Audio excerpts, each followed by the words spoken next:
The ice cream machine's coming with their music that makes me so uneasy. We're gonna sit here. You happy now?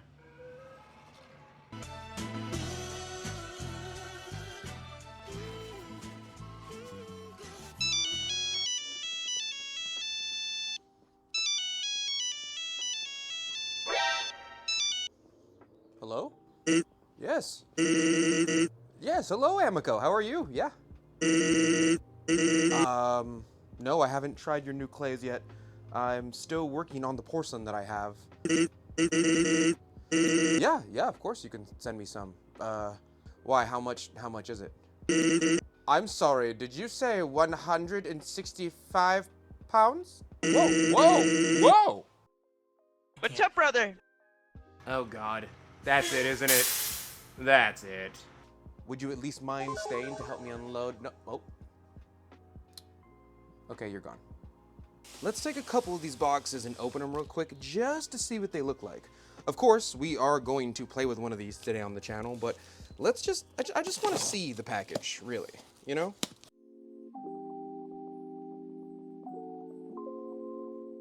So for those of you who have been watching previous videos, this video of me at NCECA, by the way, I will link this one down below, I received one of these bags just like this at NCECA, and I took it all the way back home with me on the train, all the way back to Sacramento, and I played with it. In fact, what is this, the milk chocolate? Or is it dark chocolate? Let me check. This is milk chocolate. And they have 3 new clay bodies. They have white chocolate, milk chocolate, and dark chocolate, all of which are promised to be vitrified at least at cone 5 or 6. I have to double check. I'll put it right here somewhere, which means they have underneath 0.5 absorption of liquid underneath heat, right? And on top of that, they also said that they fit well with the majority of their glazes. So problems like crazing and the like ought not to happen. But I have been, and let me see if I can find it.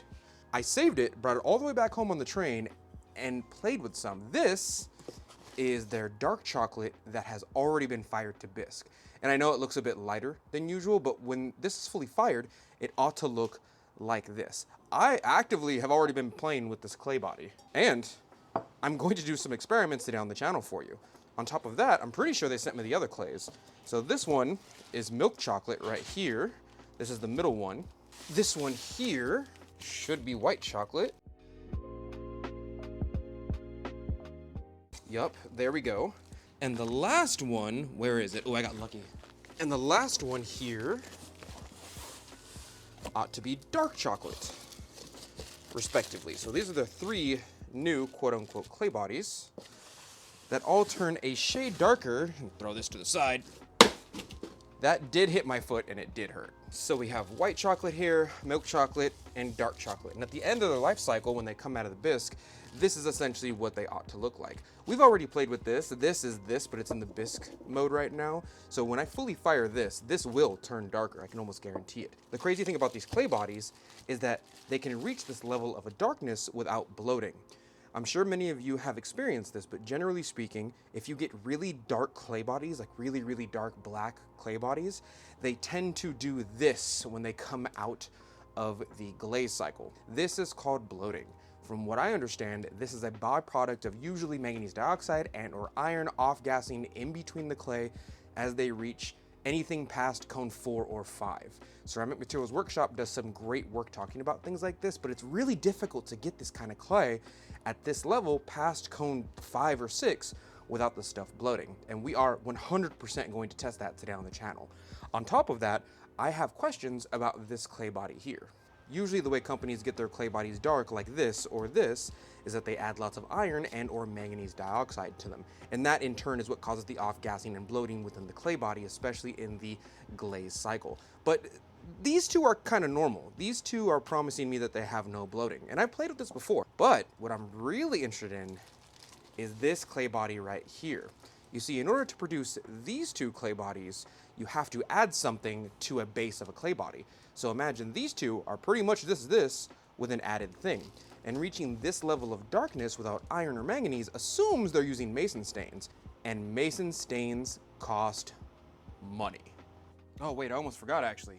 This is the other box they sent us.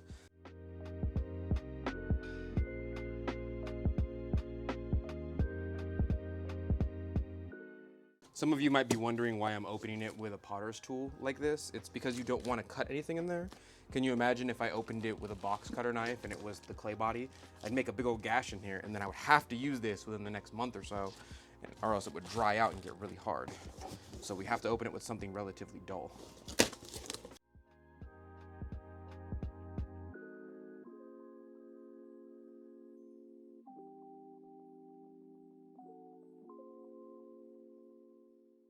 What is this?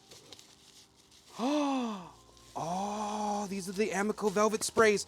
Oh, okay, that wasn't supposed to happen. These are the Amoco velvet sprays.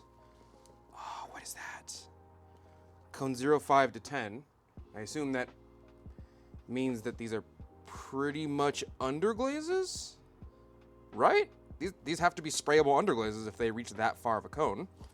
I've never played with these. Oh, I can hear the ball inside. Listen.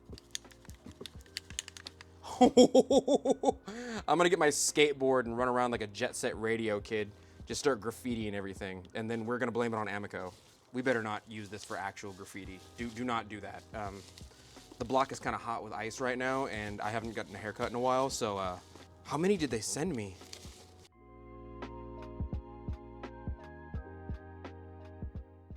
Real orange? Okay.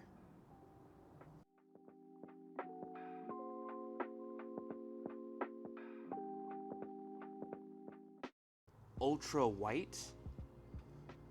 I'm gonna call this one Kyle. You know, on the whole, I will say that I do appreciate the naming convention because, and I know I'm a hater, but I am so tired of glazes being like seafoam green and lackluster blue and orange meringue berry cherry. I appreciate the fact that they're like, no, it's the color white, and it's white, and you're gonna get white, and we're giving you white. See, Jet Black? Jet Black is a simple name. You know what you're getting with Jet Black. I know, I'm getting old. We have a yellow. You see what I mean? See? Just called yellow. It's just yellow. See what I mean?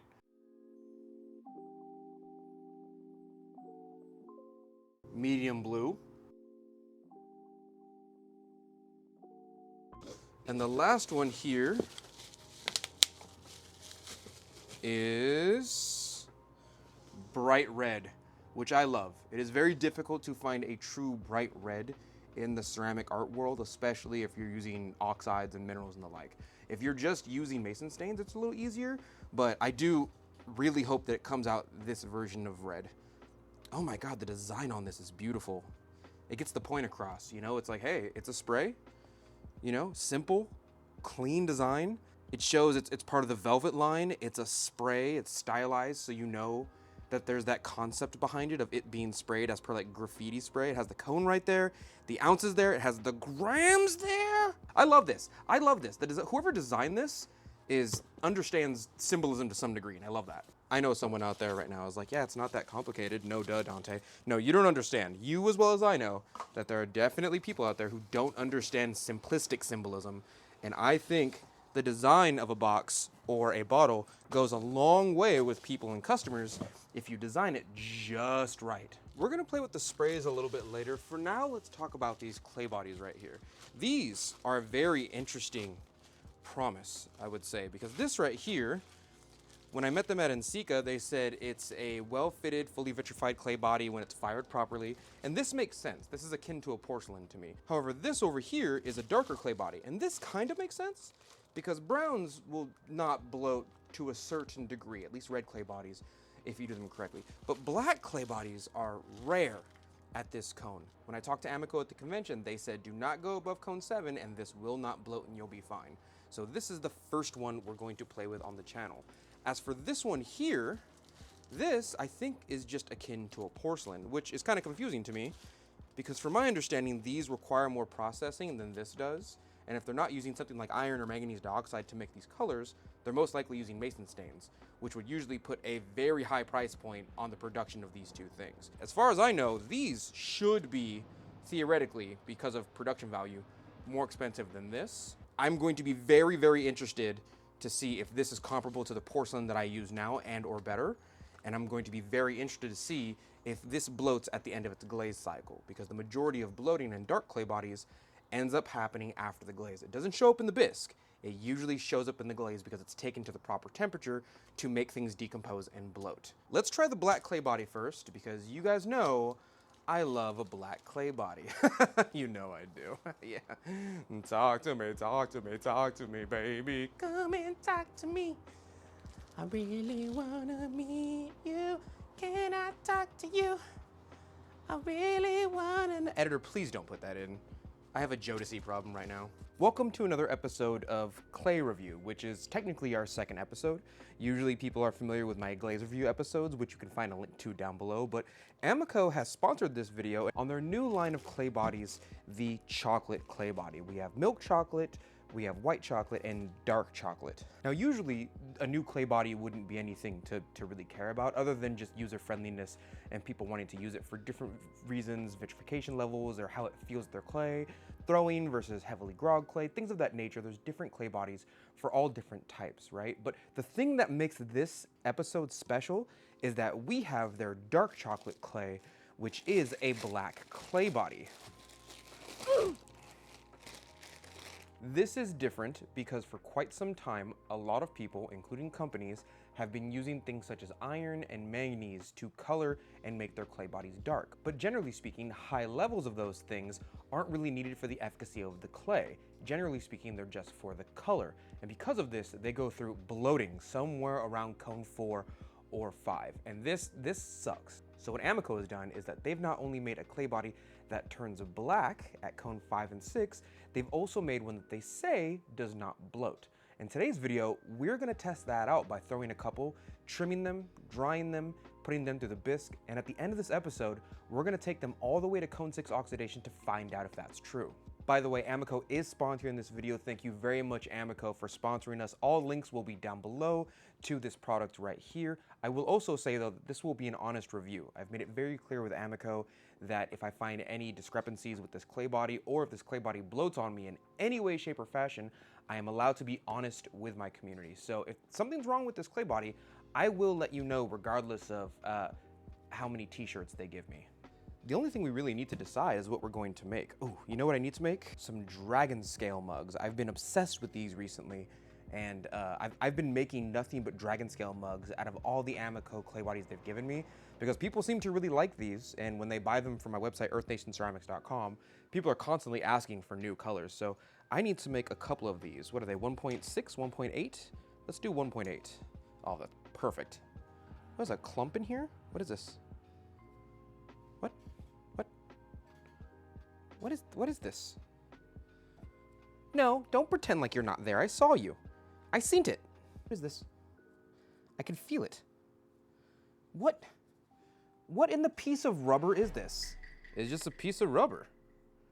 That's weird. I mean, I reclaim my own clay bodies all the time. I don't pug mill them because I don't have a pug mill, of course, but at the same time, when I reclaim my clay body, sometimes stuff gets caught in the clay body, and you know, it's a little bit of character in there is what that is.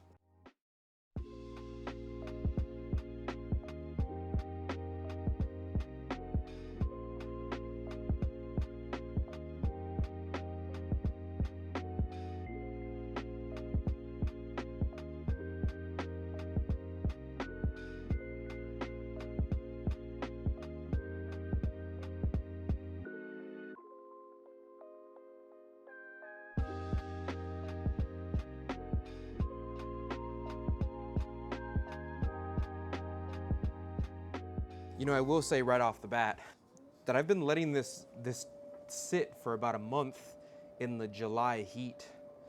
As of now, it's near the end of July, and it's still pretty usable. I don't have too much of a problem wedging this clay body. I know lots of clay bodies aren't thixotropic like this one is, or thixotrophic, I think the word is. A good example of thixotrophy is ketchup. Like once you start giving it a certain amount of energy, it becomes easier to move until it's rested, and then it goes back into its natural state.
if 8 out of 10 clay bodies turn out fine and 2 bloat, that's still a negative to me. I need 100% of these to not bloat. Because if that's true, then the price tag on this, which is, hold on, how much is this again? Okay, that's kind of a lot, sort of a lot for me, personally, for 20 pounds. But if this clay body comes out with absolutely no bloating, and it turns the color it's supposed to turn, I think I would pay that price for it. This clay specifically, if it turns pure black, like they said it does with no bloating, then that price is essentially what you're paying for. You're paying for the thing that all the other clay bodies can't do. I keep finding this little rubber things. Amoco, why? You know what, I'm gonna put it in my reclaim, just to continue the tradition. I hope if you ever buy a piece from my website that little piece of rubber ends up at your front doorstep. That's what I hope.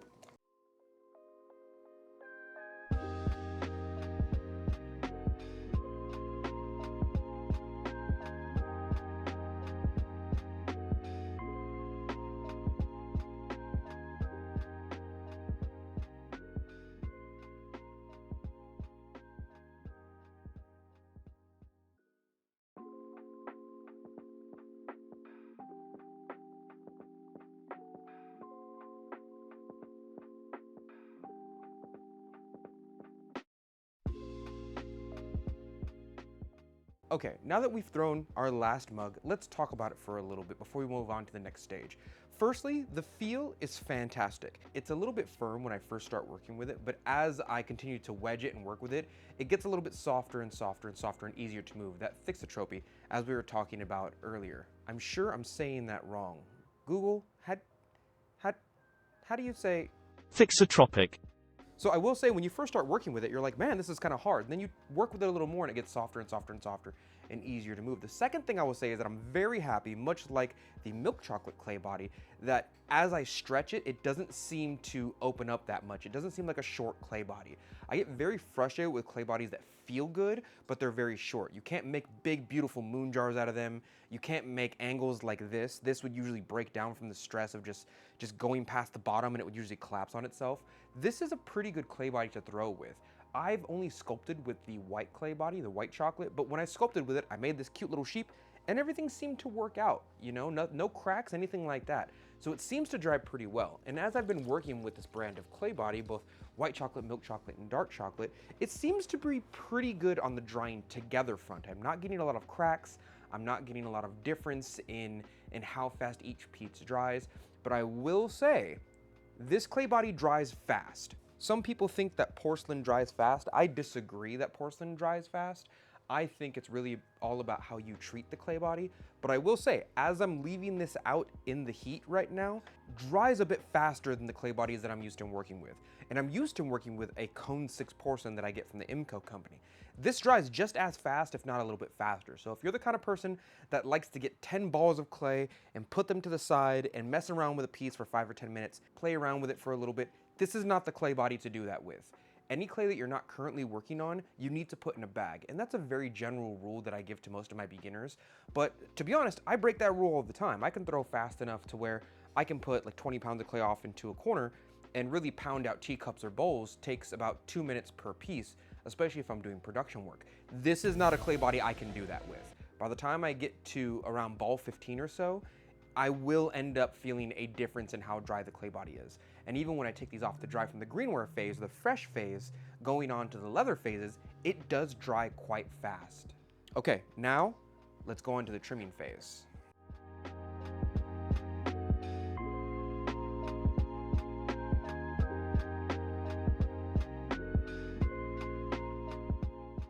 Now you'll notice that there are pools of water right here all on my speedball bat. And that's because I've been opening these up every single day and spraying them down. Even as it's been about 80 degrees in my studio because I keep it well insulated at this point, it's drying to the point where it's now leather soft, even though I've kept it very, very tight under wraps. So 2 things I will say about this clay body at this point, and I think all of the chocolate line is like this. It dries really fast, but it also soaks up and keeps water really well. And I can't figure that out because that's kind of a juxtaposition to me, where it's like it either dries fast and doesn't keep water very well, or usually It dries slowly and soaks up water like no other. We're gonna work on these, but I know as I'm talking, these are drying. So we need to tear these off and put dragon scales on them now.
The neat thing, for me at least, is that I know from experience, because I've made quite a few of these already, is that by the time these start to dry and reach the leather phase, if I make these fresh, by the time I trim these will be in the leather soft, if not leather phase, because this clay dries so quickly.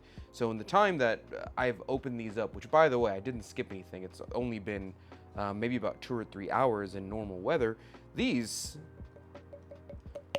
already ready to trim. I can handle them just fine. But in the time that we trim these, the handles that we just rolled out should be ready to go.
You know, usually a clay body kind of picks a lane. Usually it's like fast drying and short, or it's, you know, slow drying and long.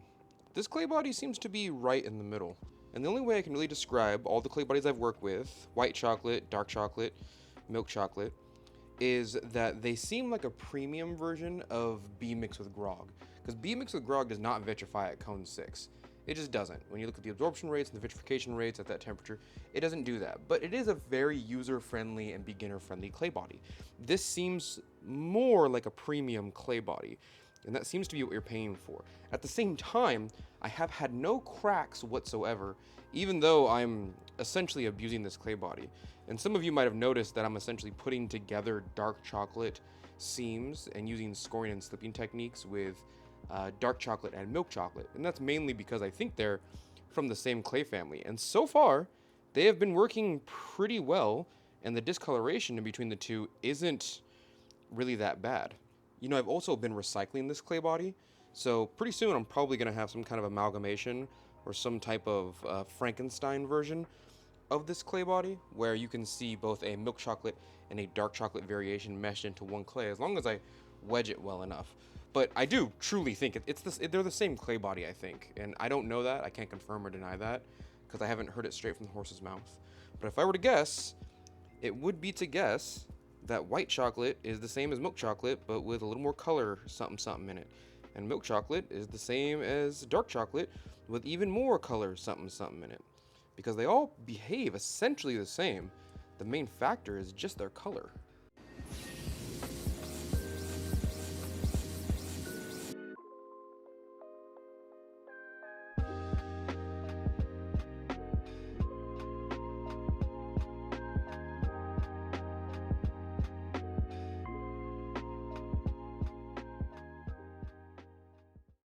Okay, now that our dark chocolate clay body is out of the kiln from the bisque, let's take a little look-see here. Firstly, I want you to note the difference in between the dark chocolate clay body and the milk chocolate clay body. The milk chocolate clay body and the dark chocolate clay body really do look like variations of each other. This looks like this with more stain in it, to be honest. And that makes sense to me. You know, they feel the same when I work with them. They seem to work the same as far as reconstitution and re-wedging goes. They dry the same. Things of that nature. I'm willing to bet these are from the same family. This one just has more of whatever makes it dark inside of it. On another note, we do have a couple of testers that are from the IMCO company as well. So on top of having this here, I also have the black or night clay body that's supposed to be its competitor right here. And this is what they both look like in the bisque phase. Lots of beginners seem to think that once you put them through the bisque, they ought to be the color that's promised on the package for the final firing, and that's not really true. I know many of you know this, but I must say this just because some of my students get confused at this as well. Whenever we talk about clay bodies, usually the clay that you get is not going to be the color you get at the end. So while you do see this in the bisque phase of dark chocolate, just know that it should come out like this in its fully glazed form. And just for fun, we're actually going to glaze this something just to compare the two. So we're going to be glazing these two, both Lynette's Opal today. We're gonna glaze this one, probably Randy's Red, and we'll glaze this one, the River Moss that I've been talking about.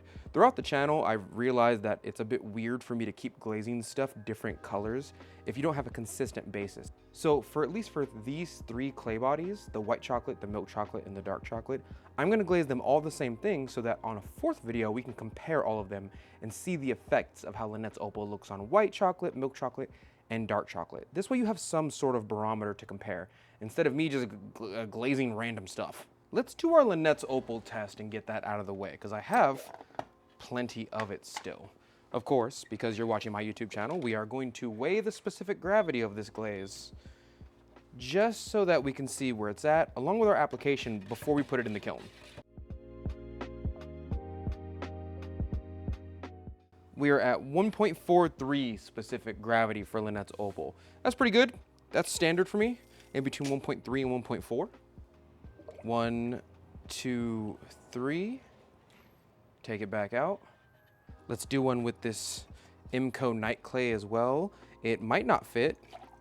1, 2, 3. That was more like a 4-second dip, but we'll put 3.5 when we review it. 1.46. Okay, we're good. We're good. You know what? Let's go off the rails. Let's do this. I know I said I wasn't going to do this, but I really want to see the black natural clay body that it gives us. Because isn't that the whole point of using black clay, is that you get to see the beautiful black skin of it? So it's like, why cover it up? You know what I mean? And then we can do a little trifecta here. One. Yeah. Two, this is how you know I got bored. Because I started doing everything but what I said I was supposed to do. Cool, there we go. Don't even have to wipe my bottom now. On the pot, I want to correct myself, on the pot, not, don't, I see you typing, don't. And the last one here is Randy's red. 1.4, okay. 1.4 specific gravity for this one. Randy's red is a fantastic recipe, but I do feel like it is 200% Gerstley borate. Once they figured out that boron can make cone 6 glazes, and they just ran with it. 1, 2, 3. Let's call it 3. Let's call that 3. I keep counting from the point in which it's submerged and not the contact point, and that's dishonest of me. So that really was a 4-second dip. Now that we've glazed all of our stuff, let's talk about what we're going to put inside of the kiln before we put it in. All of these are going to be fired at cone 6 oxidation. There is no holds at the top, there's no slow cools, it's straight up and straight down. This one here is Amoco's dark chocolate clay body, glazed with Lynette's opal. We will put the application of the specific gravity later on in the review. And this one here is the night clay from IMCO. These two are both black clay bodies that promise not to bloat at cone 6. And that's really what we're testing here. But I do want to see if the same specific gravity and the same application gives us any differential in between the colors, just because they're different clay bodies from different companies and different manufacturers. This will be a great comparison test. As for this over here, this is Amoco's River Moss glaze. I went a little bit off the rails, I'm not gonna lie. And this one here is Randy's red and dark chocolate. These are going to be our tests, and with that being said, let's put them in the kiln. Okay, now that everything's out of the kiln for dark chocolate, let's take a look. Of course, we glazed the same 3 things that we glazed for the previous milk chocolate review, where we glazed some River Moss, Lynette's Opal, and Randy's Red. We're gonna take a look at Lynette's Opal first, because I think that's the most relevant glaze, as it does change based on the clay body you put it on sometimes. This is Lynette's Opal on a dark chocolate from Amoco clay body.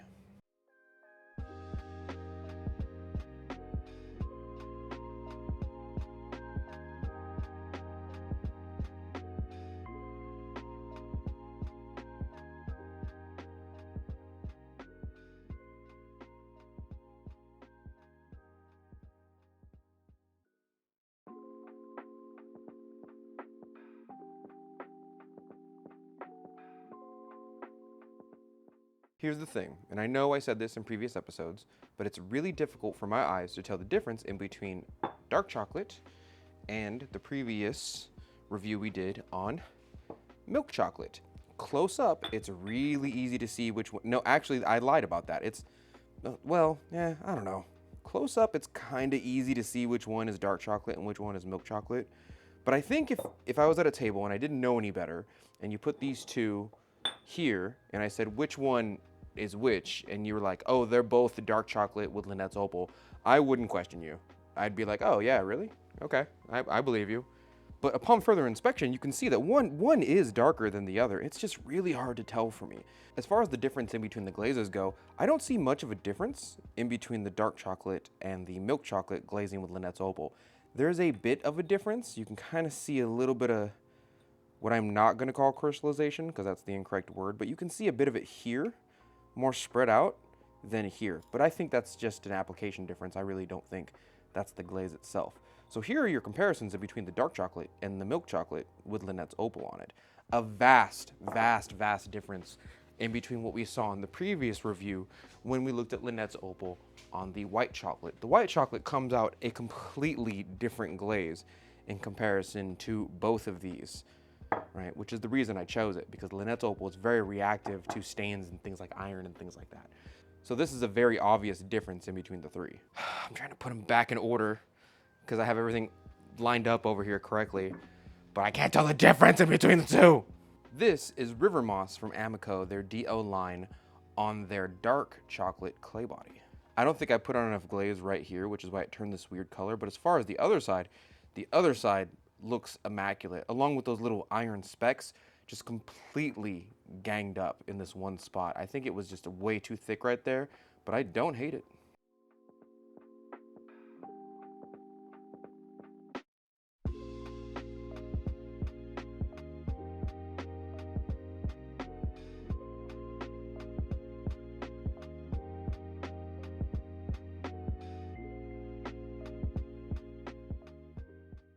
I think I've been using this incorrectly the entire time because I've been glazing these to see the difference in between how the glazes affect the clay body, but honestly, I should have just been leaving them raw the entire time. This is a fantastic clay body. I mean, this level of darkness with no bloating whatsoever, which by the way, you will notice we have had no bloating whatsoever the entire time, just zero bloating, right? Which is why I imagine the price tag on this is this high, is mainly because they're using something to keep the color while not allowing it to bloat. Most places are using iron and manganese dioxide or manganese in some form. This, I don't think, is using that. I think they're doing something completely different, which is giving you this gorgeous black body here. We gotta wait for the plane to go by. I don't even live next to an airport. Just another reason why I hate planes. Human beings shouldn't be going that fast, that far, that high up in the air, and that close to God.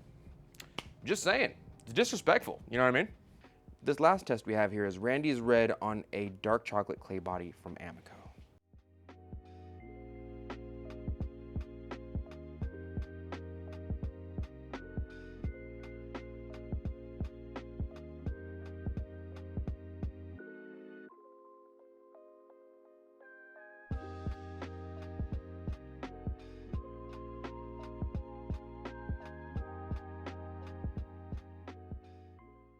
You know, the thing I like about Randy's Red is no matter what you put it on, it does come out some variation of Potter's Red.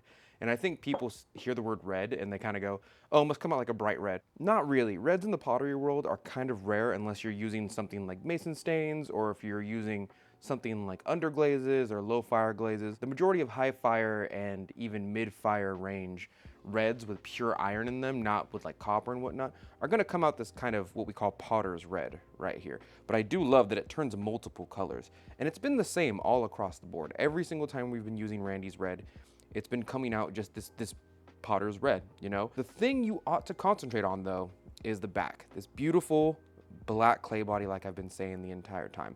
This is amazing. But if you remember, we did a side-by-side test with the IMCO clay body's night clay, and I do have some words about that. Firstly, here is the comparison in the same kiln load with the Amoco chocolate clay body and the night clay body. There is a tinge of a difference in that the Amoco clay body is technically slightly darker, and throughout all of my tests, it's been this way hand over hand. Also, and hear me out, listen to me. Both of you, listen. I love both of these companies, okay? But I don't know what's going on with the night clay body because it has bloated on me 2 out of 10 times that I've fired it. And I do fire sometimes accidentally to like cone 6.5, okay? But it has bloated on me. I've accidentally fired this to like cone 7, the Amoco clay body, and it did not bloat on me whatsoever. Sometimes on darker clay bodies, I do notice a type of degradation of iron or off-gassing, quote-unquote, of iron, where the oxygen just kind of lets go from the glaze. And at times, the clay body does that too, and it ends up making a bunch of little pit marks inside of the glaze. This doesn't happen on white clay to me. This doesn't happen in the same kiln load. It doesn't happen, it's not the glaze, is what I'm telling you. It is the clay body, right? The night clay body does it quite a bit. Amoco's clay body is not doing that to me. I don't have enough evidence to conclusively say that, but I have had about maybe 7 or 8 correlative tests that tell me, hey, the Amoco clay body comes out darker. It doesn't have any pitting whatsoever so far. That might change in the future, but so far it has had no pitting whatsoever. And this oxygen escaping from iron thing isn't happening for some strange reason on the Amoco clay body. But it is happening, all 3 of those issues, on the night clay body. I am getting some pitting sometimes. I'm also getting some bloating. and I'm also not getting as dark of a product. So when we butt these two head to head, the Amoco one wins. Sorry, I'm so sorry, IMCO. Listen, I love you a lot, I do, and most of your product comes out fine. But as far as like this one test, Amoco's beating them cheeks. Thank you, Dirty Potters, for joining me today for the review of dark chocolate from the Amoco company. The links down to this product are down below, so make sure to go check them out. A big shout out to Amoco. I really appreciate you sponsoring this episode, which also means whenever we get a sponsor, there's no ads. There's no ads on the video, and I hate ads so much. Thank you for your patronage.